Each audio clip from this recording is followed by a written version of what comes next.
Witajcie. Kilka dni temu znajomy podesłał mi takie zdjęcie.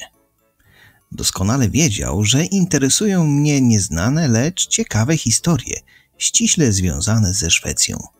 Popatrzyłem na zdjęcie i wpisałem w wyszukiwarkę to, co zawierały napisy na motocyklach.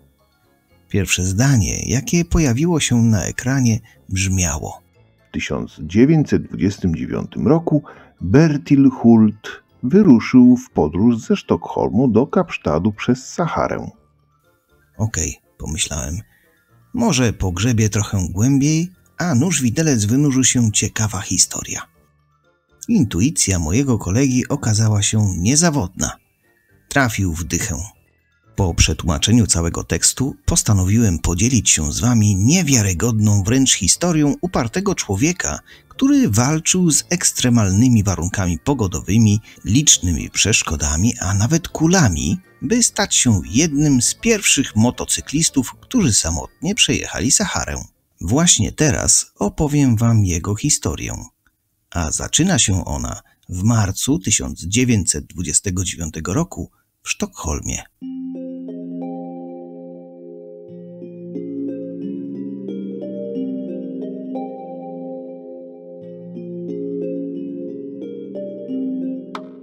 Czterech młodych mężczyzn, Bertil Hult, Oskar Gustafsson, Kai Torenfield i Åke Bergström, spędziło długie miesiące na przygotowaniach do wyprawy. Wybrali dwa bliźniacze motocykle Royal Enfield Model 182V o pojemności 976 cm3, jeden z przyczepą boczną dla pasażera, drugi z przyczepą skrzyniową. Oba mechaniczne rumaki były mocno przeładowane sprzętem potrzebnym im do planowanej podróży. Ale nie mogło być inaczej. W końcu ich celem była podróż do Kapsztadu, w tym przeprawa przez zagrażające życiu piaski Sahary. Wyruszyli ze Sztokholmu pełni optymizmu. Jak Bertil wspominał później w swojej książce Through the Land of Adventure: nasza podróż rozpoczęła się tak dobrze, że zapomnieliśmy o wszystkich zmartwieniach. Teraz nie było już nic, prócz radości i dalszego rozwoju. Rodzina i przyjaciele machali do nich, a tłumy wiwatowały w każdej szwedzkiej wiosce i miasteczku, przez które przejeżdżali. Ze szwedzkich dróg gruntowych, które należały do najgorszych w Europie, przejechali na gładki asfalt Danii, a następnie na południe przez kanał Kiloński do Hamburga. Brukowane drogi w Niemczech były prawdziwym wstrząsem nie tylko dla ich kości, ale dla sprzętu, który sypał się po drodze. O mały włos wyprawa skończyłaby się już przed granicą z Holandią. Pozbierali się w całość i ruszyli do Holandii, jadąc obok 10 000 rowerzystów, jak wspominali. Szybko okazało się, że było za zimno na rozbicie obozu i zmuszeni byli jechać przez wielkanocne burze śnieżne, żeby jak najszybciej dotrzeć do granic Belgii. W pewnym miejscu między Belgią a Francją Bergström, który jechał na siodełku, wysiadł, aby poszukać grobowca nieznanego żołnierza. Niestety, Torenfield nie był świadomy braku obecności swojego pasażera i pojechał dalej. Dopiero później Hult i Gustafsson zauważyli puste siodło i zaalarmowali Torenfeldta. Zawrócili i w końcu znaleźli Bergströma pytającego zdezorientowanego francuskiego rolnika o drogę do Kapsztadu.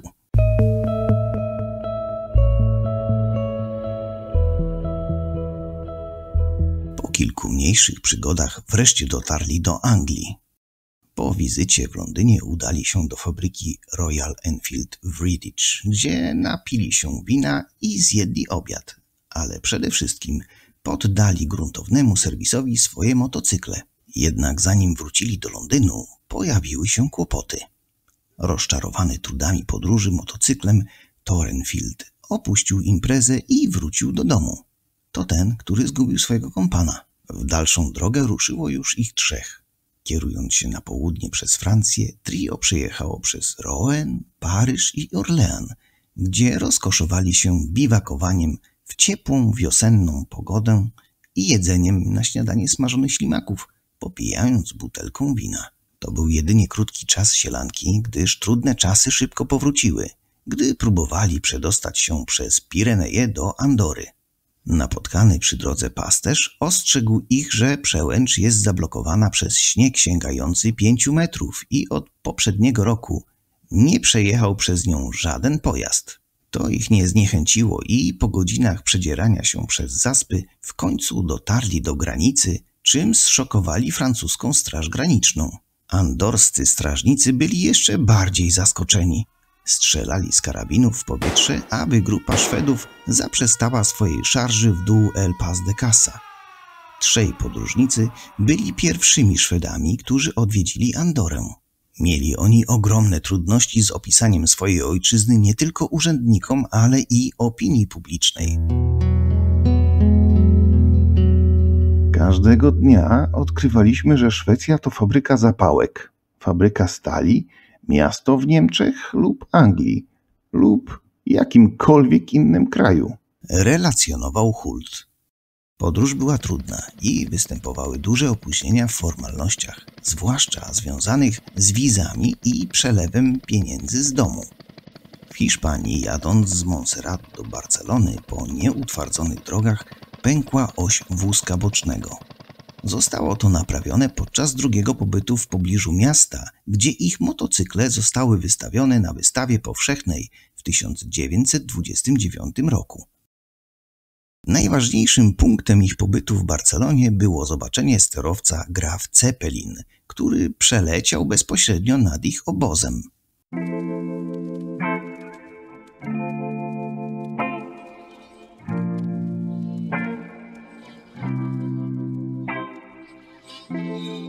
Szybko okazało się, że tygodnie mrozu w dzień i w nocy w Pirenejach odcisnęły swoje piętno na Gustafsonie i Berystromie. Obaj uznali, że Sahara będzie zbyt trudna do przekroczenia i zdecydowali się wrócić do domu.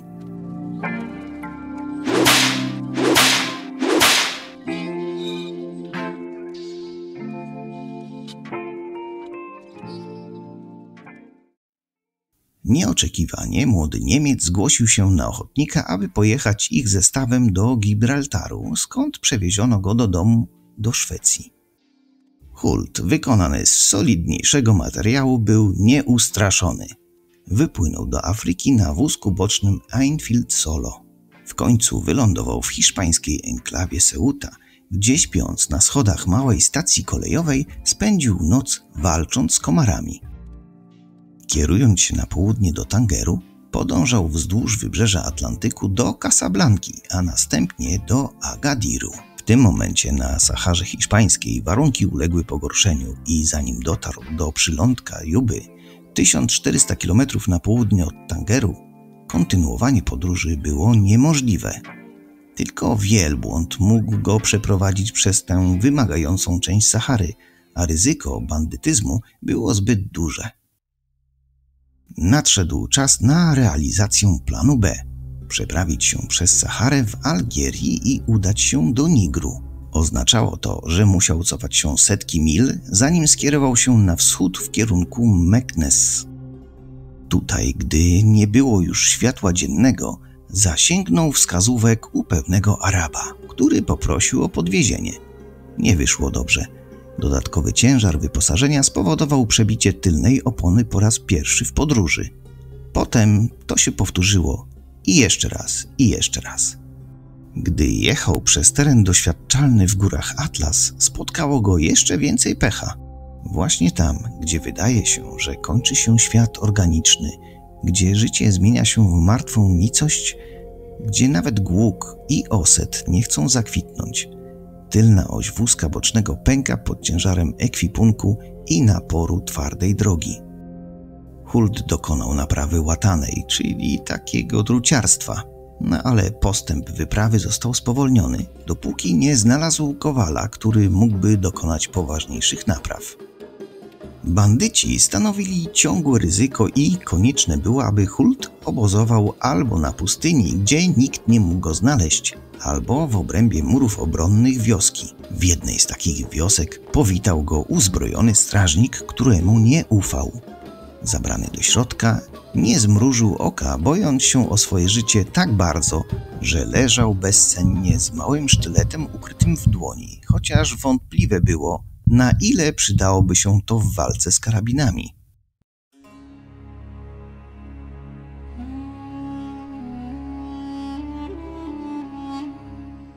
Sahara była domeną francuskiej Legii Cudzoziemskiej.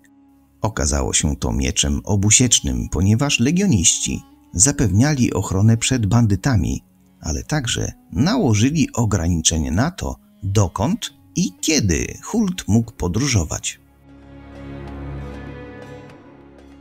W jednym z fortów w pobliżu Gurama miał dwie możliwości: poczekać kilka dni, a następnie udać się na południe z konwojem lub jeszcze raz samodzielnie udać się na północ, po czym zawrócić i wybrać alternatywną trasę transsaharyjską.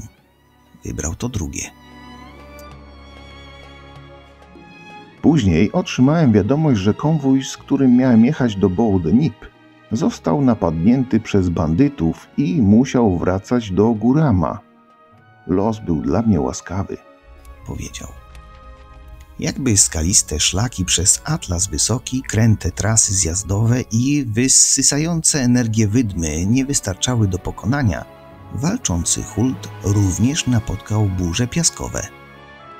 Pewnego razu słońce zostało całkowicie zaćmione przez unoszący się w powietrzu piasek. Wszystko, dokładnie wszystko zostało wypełnione przez piasek. Moje buty, moje włosy, a nawet uszy były wypełnione ziarenkami piasku. Było wokół mnie ciemno jak zmierzch. Błony bębenkowe napięły mi się od świstu burzy. Ten huragan huczał we mnie. Kiedy w końcu było już po wszystkim, odkrył, że piasek przedostał się wszędzie, łącznie z magneto jego Royal Enfielda. Doprowadzenie wszystkiego do porządku i przywrócenie działania zajęło Hultowi cały dzień.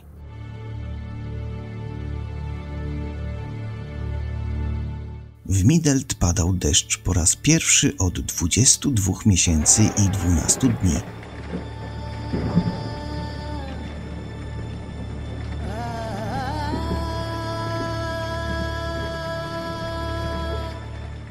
Pewnego ranka, składając namiot, odkrył, że spał na gnieździe skorpionów. Były bardzo wściekłe, kiedy im przeszkodziłem.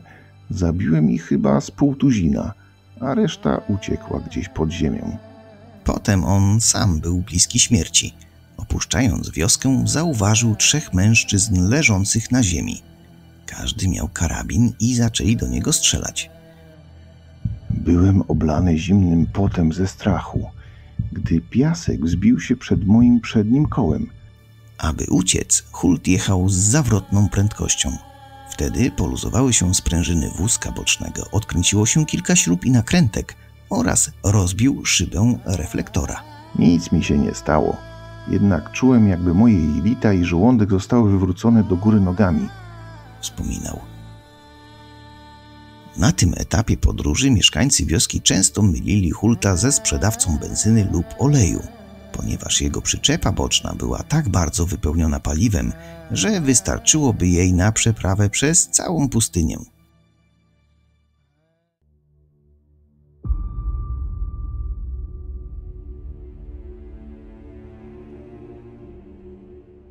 Któregoś dnia, kąpiąc się w strumieniu, przybyło 4 miejscowych i zaczęli przeglądać jego dobytek, cały czas celując w niego z karabinu.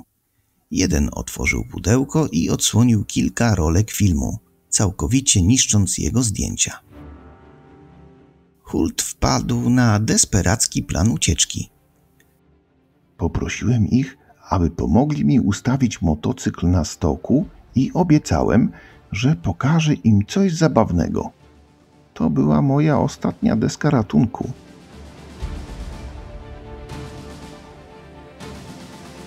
Choć byli podejrzliwi, zrobili, o co poprosiłem. Potem wyciągnąłem parę majtek, koszulę i marynarkę i dając im to, wyjaśniłem, że to nagroda. Gra wymyślona przez Hulta była wyścigiem. Włożył kamień do chusteczki i wrzucił ją do strumienia, mówiąc, że ten, kto pierwszy go zdobędzie, otrzyma wszystkie te ubrania jako swoją nagrodę. Usiadłem w siodle i pozwoliłem maszynie powoli staczać się w dół zbocza. Ostatnią rzeczą, jaką widziałem u Arabów, była walcząca masa, która pluskała się w wodzie, próbując wydobyć kamień z chusteczki. Jednak gdy Hult odpalił silnik, gra szybko się skończyła i rozległy się strzały, które przeleciały nad jego głową, gdy odjeżdżał.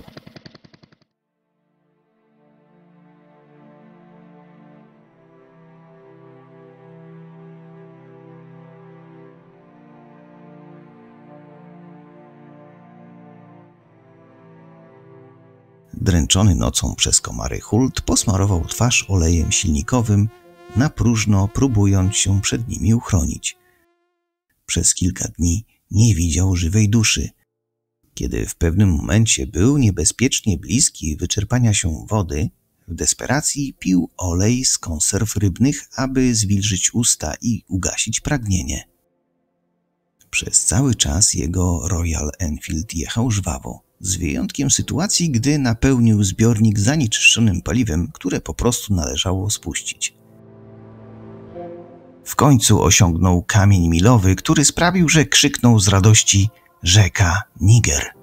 Przekroczył ją i skierował się do miasta Gao w Mali.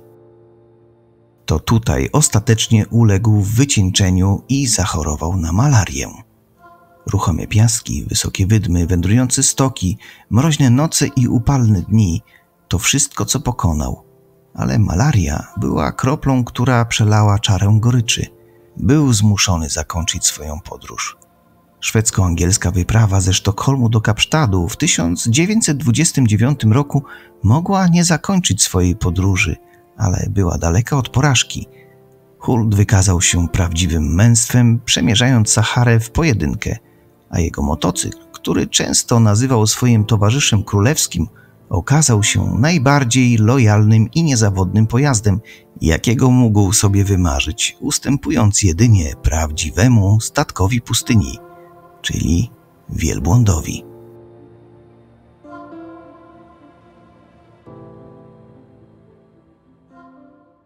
To wideo powstało dzięki entuzjaście podróży motocyklem Royal Enfield Grzegorzowi z kanału Gregor w drodze. Grzegorz robi znakomite filmy, odkrywając miejsca te bliskie i te dalekie, te znane i te nieznane. Jego wspaniała narracja, profesjonalne podejście do zdjęć i sposób podróżowania zyskały w krótkim czasie widownię, której można jedynie pozazdrościć i pogratulować. Jego filmy inspirują wielu, nie tylko motocyklistów, do podróżowania jego śladami i odkrywania ciekawych miejsc. To on podesłał mi temat. Uznałem, że przygody zapalonego motocyklisty sprzed niemal 100 lat warte są opowiedzenia innym. I tak powstał ten film. Dziękuję, Grzegorzu. Bez ciebie tego filmu by nie było. Kończąc to wideo, zachęcam do obejrzenia innych filmów na moim kanale. Będę wdzięczny za suba i komentarz pod filmem.